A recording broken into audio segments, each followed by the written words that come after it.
Hello, everybody. This is your favorite professor calling a recording from Constanța, Romania, where I am completing in the middle of my Fulbright project. And I'm offering these video lectures as a way to keep up with the course material along the way. This is the first of what will be a series of lectures. I think you're going to get 3 of them, and I hope you enjoy them. Our topic now is Congress, and that's where you should be in your textbook. And Congress is one of my favorite subjects because it is at the heart of our Republican democracy here. I want to tell you a little bit about what we're going to cover, at least partially in these lectures and when I get back. We're going to look at perceptions of Congress, how we look at it, and what our relationship with Congress, representation, which is really at the heart of Congress, that is, how do members of Congress relate to their constituencies, and their constituencies are people like you. What members of Congress do and the variety kinds of activities they're involved in. We look at how Congress is organized. How does it go about organizing itself to get its work done? We look at leadership in parties, which is part of that organization. And then sort of the basics of how does a bill become a law and what does Congress do around oversight. So that's what we're planning to go through today. But I want to get an idea about what the perceptions of Congress are like as we have a long history with Congress over 200 years.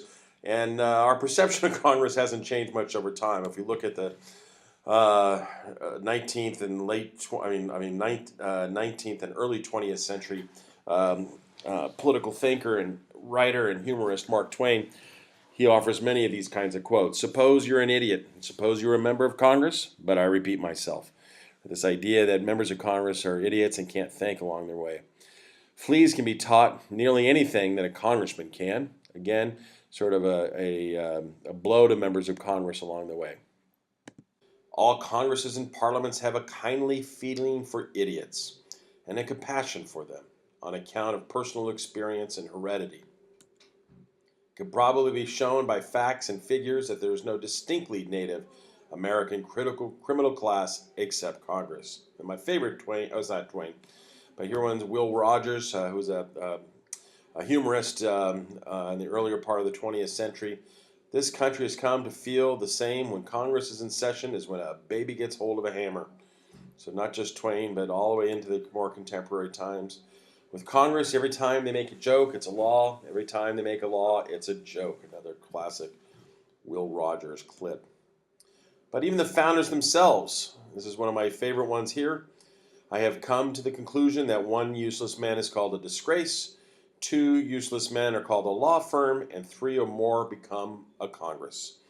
So even at the founding, people who were actually involved in the writing of the Constitution had a disdain for Congress as well. Now, if we had video that worked here in Romania, my internet connection's not that good, you'd see a video clip with The Simpsons, but you don't get to see that. But it is essentially showing a negative view of Congress about doing nothing about important things. One of the things about Congress is what we would refer to as an institution of government. The presidency is an institution, Congress is an institution, the courts are an institution, political parties are an institution. And one of the things we can do is measure this as well. Here is an example of a poll done that measures trust in institutions globally. So this is a poll that's run around the globe in all countries, or at least in a large selection of them. I actually don't remember. 46 countries, 34,000 samples across 46 countries. And this comes out once every 2 years. And this is not the most recent version, but it's close to it. I think it's the second most recent. They all look the same. But what you'll see here is you want to look at the far right corner, this corner over here, or this column over here. That's the net rating. This is a lot or some trust, and this is little or no trust. And when you get them together, you get what your net rating is on this. So as you can see, Parliament and Congress, down here in the lower left Congress, is the bottom on this particular scale. And other things like the International Monetary Fund, the World Bank, trade unions, World Trade Organization, global companies, right? International global companies that are fully profit motivated. Large national companies, again, fully profit motivated. You trust them more than you would trust Parliament, Congress. So this is a pervasive thing internationally not just locally. I think the thing to point out here, which is the most interesting when reading this chart, and the thing I think you should take note of, is that the most trusted institution on a global scale are the armed forces, the military. Very high trust rating. They are the least democratic institution out of all these institutions. And the most democratic institution out of all these institutions is Congress. And that's a sort of a disturbing trend. So we all are lovers of democracy and believers in democracy. But what we see here in this particular trend is that we have a disdain for it or a lack of trust for it. And the things that have the least amount of democracy, completely authoritarian practically, especially in many of the countries I'm sure they sampled, it is the most trusted.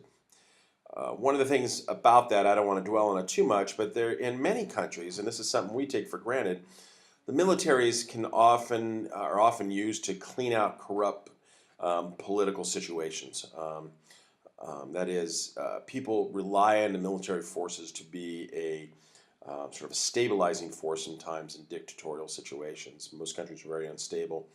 And sometimes the armed forces, although they're not always that good about it, that is, they can be very brutal themselves, but often play that role.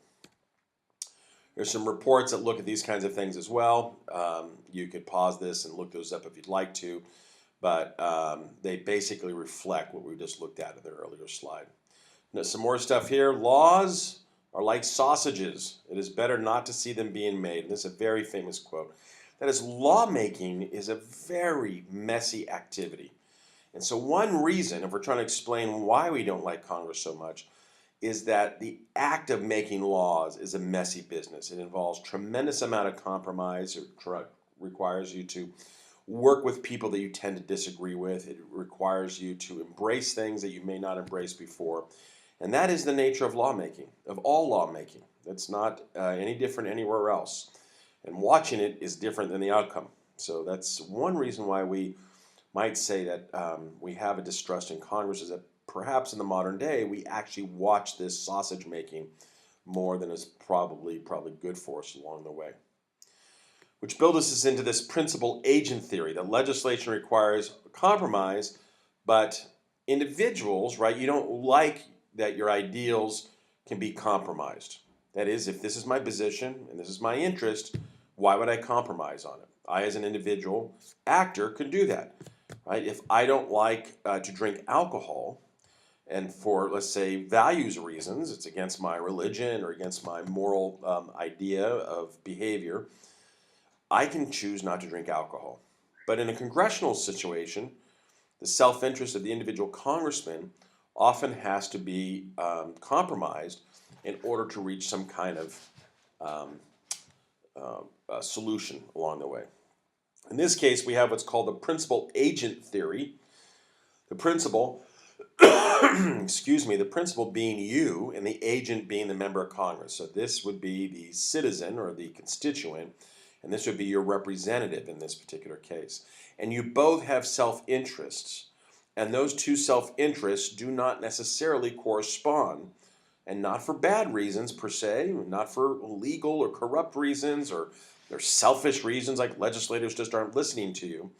But you have to remember that the self-interest of the agent, i.e. the legislator, is to assess the interest of a large number of people and then come to a conclusion of what might be best for those people, whether it's simply a poll on what people think or what they think will be best for that person.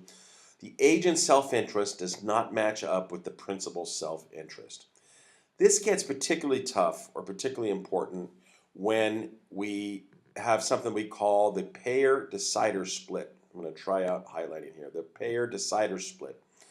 The payer-decider split is the fact that the principal pays the tab through taxes, but the person who decides what we spend the money on is the elected official. And that creates a tension as well. If someone's going to take my money in taxes, I want you to spend it well, or at least spend it along with my interest along the way. So the payer-decider split can add to this particular tension as well. Okay, we're going to stop there. I've got to figure out how to stop.